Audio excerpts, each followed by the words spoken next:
好，希望日本的這救災的工作會當一切順利。繼續來關心咱台灣的台南呢，是來發生一件真嚴重的車禍。有一台大貨車是駛對新化區一帶小路的時，因為這道路咧施工，這台大貨車專安尼直接捌去，無去注意到後壁閣有一台歐多拜，所以當場甲人弄糊倒，而且閣拖尾100公尺遮爾遠。加在這個騎歐多拜的是敢若一寡側傷爾爾，並無性命危險。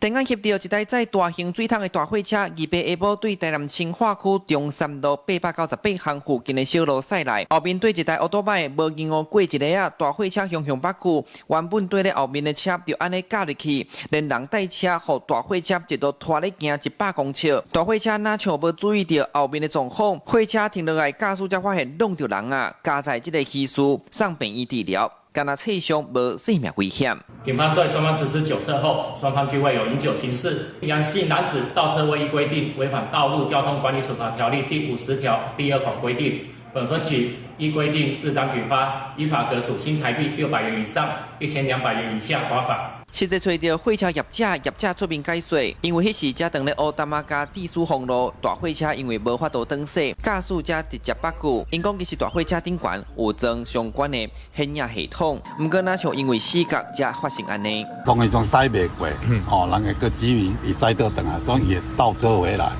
不知道後面的車子跟在後面。我昨嘛是去病院